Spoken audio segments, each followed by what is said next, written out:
We have got to talk about the husbands on the Valley because I have seen some clips from the new season come out that has me absolutely fuming. And we got to talk about it. I have a lot of things that I want to say, and I know that you guys are going to have a lot of things that you want to say too. So, The Valley is a reality television show that took some of the cast from Vanderpump Rules. Now, I loved Vanderpump Rules. I think that show is one of the best reality shows. It was iconic, to say the least. Some of the best memes have come from that show. And you're going to mention my man again? Are you trying to get popped? Go both I ways. don't want to get popped. It ain't about the pasta. You gotta get in the bed with the devil. I am the devil. And don't you forget it. Leave him alone. Battered wife. Some of the most iconic reality television drama came from Vanderpump Rules. I thought we'd be together forever. I would have followed you anywhere. I would have changed any part of whatever you were happy with. And we got some really great people from the show that have gone on to be very entertaining, for better or worse.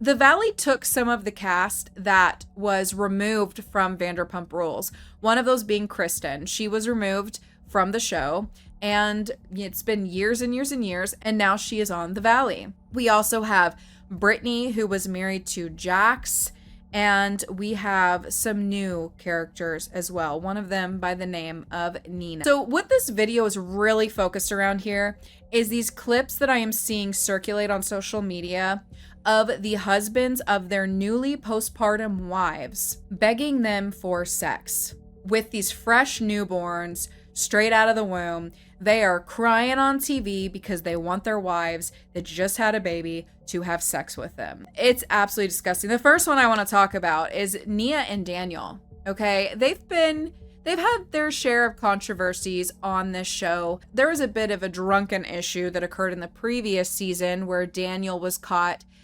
guzzling liquor in a closet, and they made this big scene out of it and basically trying to imply that he had an alcohol problem. They got really mad at Nia for trying to act perfect on the show whenever there was clearly more things going on behind the scenes in their relationship. Now, what I want to say as a viewer is that my heart really goes out to Nia because something about her makes me feel really sad when she's on my screen. I can almost feel the struggles that she's having by just listening to her speak, even when she's not talking about her struggles, just listening to her speak and seeing there's something in her eyes that I feel sad, and I can tell she's going through a lot. Now, she has had 4 children and they've been pretty close in age. So the postpartum hormones are going to be insane. It's going to be a very difficult thing to go through. And she has been pretty public about her mental health after having babies. Like, she struggled with depression. She has talked about crying a lot and just having a really difficult time. And that is kind of where the scene stems from, because she just had her 4th baby and she's sitting on the couch. She's talking to her husband, Daniel, about how she's feeling. She's having a really hard time. With the 3 toddlers who I want to give my all to, I have the newborn, I have to be present with her. Completely new to me that my child is not taking a bottle. My kids are like my world, and then all these boxes, and then I'll be able to breathe. Life with 4 kids, my house is a mess, so now I'm exhausted. My nervous system is just done, so it's a lot. She's struggling with the fact that she's exhausted with taking care of 4 kids, and he's just sitting there like barely listening, half responding, not really saying a lot back to her. The girls have work and then I have work. That's really stressful. Yeah. I couldn't even say just close the door for 4 hours and leave me alone. Like, there's just a lot on my shoulders. My gosh, babe. And then when she's done talking, he basically says, hey, like, we're gonna have sex later, so Focus on what's most important. All the love making on the calendar that I started putting together. Yeah. I got to do this as long as my arm that I'm never going to get to. It is what it is. But I think I'm just like on the verge of burnout. Daniel and I aren't really like attuned as much as I'd like us to be. I'm overwhelmed. I need help. Kind of feeling like a failure. And I don't even have anything to add to that, because that's pretty much all he said was that. That was the only thing he was thinking about. She is just expressing to you how exhausted she feels, that she feels like she's burnt out.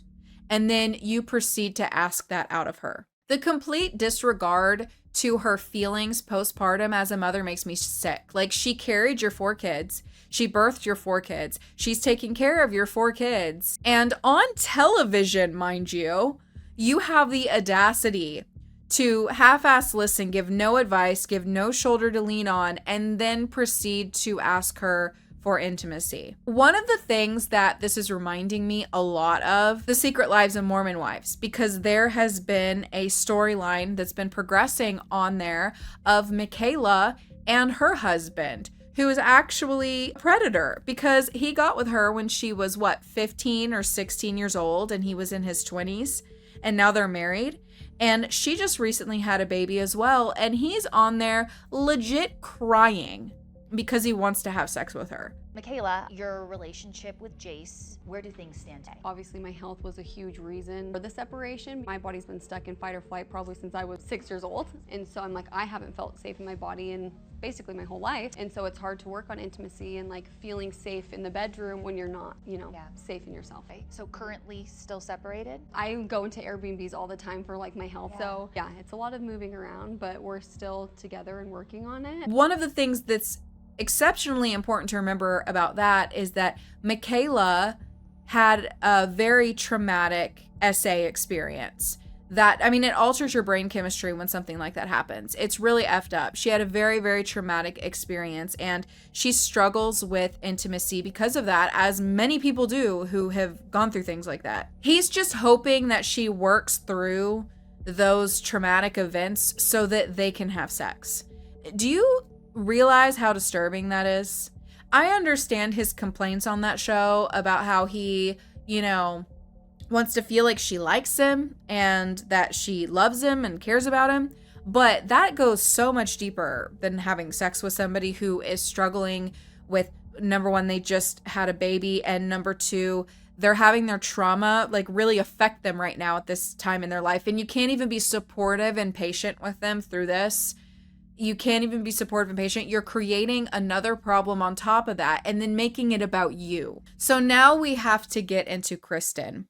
Now, Kristen has wanted a baby for a very long time, and I heavily empathize with her. I have lost 3 babies that were very much wanted. I had ectopic pregnancies, and it was really traumatic. When you want a baby and your body is telling you no, it is one of the most traumatic things. It is so painful. Taking pregnancy after pregnancy test to see no, and then to eventually get a yes or to lose that baby, it's a lot. So Kristen has really wanted to become a mother. And we're also reaching those ages where it's like you feel like, okay, if we're going to have kids, we need to get going on it unless we freeze eggs, because when you're getting older, if you want to grow your family, you feel kind of like you got to go with it. It has been kind of a red flag for me from the beginning that the guy that she got with wanted to make a child with her so quickly. And I have to look at the fact that not only did they almost immediately start trying to make a baby together, but she is a TV personality. She has a social media following. She has opportunity. She is in the spotlight. She's on a television show now. What dude in their right mind that is not a total freaking creep is going to get with somebody and want to make a baby with them that quickly, unless there's some sort of allure of the fact that you are famous and well known. It's disturbing to me. It's weird. I have been side-eyeing him since the beginning and just hoping that I'm wrong. Okay, but this scene really makes me not like him. I genuinely do not like him. It makes me so upset, this scene. Kristen is freshly postpartum, and he's sitting here on the couch trying to pressure her into having sex and being impatient with her and not wanting to wait. I'm not just like, date night, give her to a babysitter. We haven't had, intimacy has been an issue for us, and I'd like to, start moving the direction of getting back to, our old sex lives. You want me to be honest? I hate that idea. Yeah, I just feel really attached to her. I absolutely understand Luke's needs. I just pushed a baby out of my vagina. Try to get back into the motion, because happy parents make happy babies. Feel more like I just my daughter off to a friend's house so we could can we try to have sex? Can we do this? You're cleared for that. I also hate my body right now. She shuts down every advance. At what point do you stop trying? He wants to have sex all the time, and he's like, well, I love your body. I just need time. I'm attached to her. Kristen and I hooked up the first time since At the giving birth. pregnancy? No, before we came here. I'm not a woman, but from what I hear, not comfortable in your own skin after you have a kid, postmortem, all this stuff. So that's a beautiful thing. Postmortem? Or no, sure.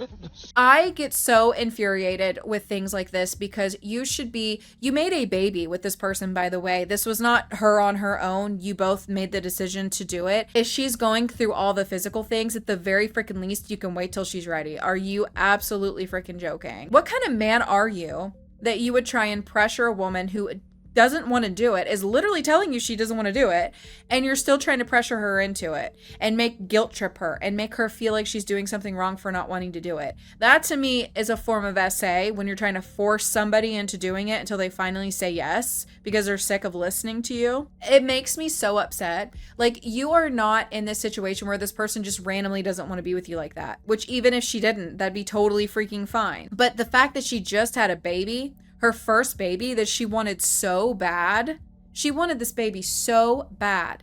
And you are tainting her new motherhood by obsessively talking about this and asking this out of her when she's telling you she doesn't want to. And then on top of that, you're doing it on TV. And this goes for Daniel too. And this goes for Michaela's husband. Okay? These men have the audacity to sit down and have these conversations trying to pressure these women into sleeping with them when they don't want to, right after they had a freaking baby on television, because they think that they will be validated. They genuinely think we're going to get validated for this. People are going to be on our side. And to me, it is another manipulation tactic, because they think that if they bring this to the cameras, talk about this on camera, then she's more likely to do it because the pressure's on now, right? Like, it's now being recorded that you're not doing this thing with me, so you better do it. It's abusive to me. I don't care what anybody says. It is abusive to me to bring this to the cameras unless they bring it up first. Unless they talked about it first. I don't think it's fair. I think it's effed up. And I think that if you have a new mother, that you should be supporting her. She's a new mom. They're new parents. They have new babies. You should be supporting them. You should be asking them what they need, not telling them what you need. It's not about you right now, and it probably won't be for a while. But guess what? You both made the decision to make a baby. You both decided that. I get so sickened and enraged as someone who went through postpartum. That is such a rough time to go through. It's such a wild experience. It's beautiful, but it is exhausting. You are so tired. The last thing you're thinking about is having sex. And these men, especially the ones that have had multiple children with these women, what are you thinking? What are you thinking? Trying to pressure somebody into this is just really, really messed up to me. Really messed up. These women deserve more support from their husbands or boyfriends. They owe them a really big apology. And they need to back off. And that doesn't mean go and cheat on them. And that doesn't mean go and find it elsewhere. That doesn't mean go out of the bounds of your relationship and the rules that you have set within them between the two of you. It means just being supportive and dealing with it until she's ready, because she just had a baby. I feel so passionate about this. This is very frustrating to see. I was like, I can't believe that these men had the audacity. You all are going to have to let me know what you think about this in the comments down below, and subscribe to my channel for reality television tea and drama, because I post that over here. I am a bit of a reality television snob. I love watching it, even if it's irritating sometimes. I still watch. I don't know why. Why are we doing this, guys? Why are we entertained by this? I don't know. Anyway, thank you guys so much for watching this video, and I will see you soon for another one.